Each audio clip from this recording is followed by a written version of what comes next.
නමෝ තස්ස භගවතෝ වරහතෝ සම්මා සම්බුද්දස්ස සෝ භගවා ඉතිපි අච්චරුචි.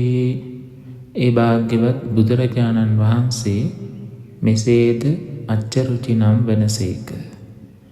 අතික්කමිත්වා පවත්ත රුචි යස්සසෝ අච්චරුචි. ඉක්මවා පවත්නා රුචිය යමෙකුටද ඇත්තේ හෙතෙම අච්චරුචි නම් වේ.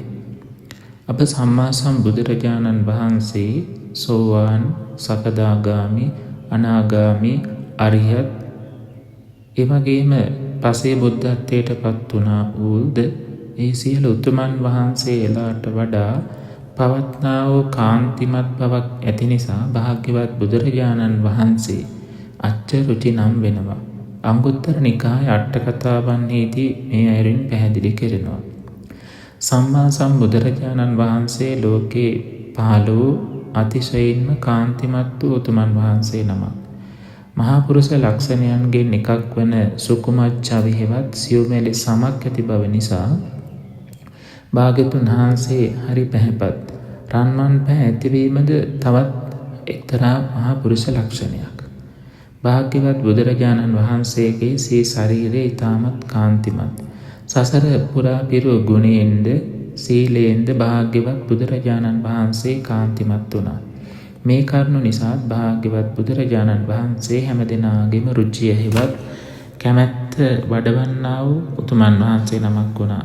මේ රුචිකර බව නිසාම දඹදිව තලයේ පුරාම හැම දෙනාගේම පැන නැගුණා වූ කීර්ති ഘോഷාවක්ද භාග්‍යවත් බුදුරජාණන් වහන්සේ සතුව පැවතුණා. මේ අනුව බොහෝ දෙනාගේ පිය වඩන මන උපදවන පියමනාප වූ බවක් භාග්‍යවත් බුදුරජාණන් වහන්සේ සතුව පැවතුනේ ඒ කාන්තිමත් බව නිසා.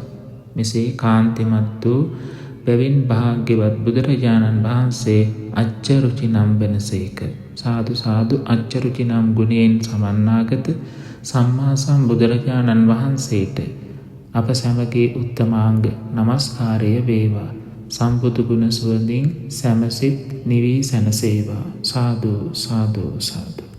සුකේසී සැප සොයන්න පරම සැපේ වන නිවන් සැපේ වෙත ඔබ සමීප කරනට සුකේසී සදහම් නාලිකාව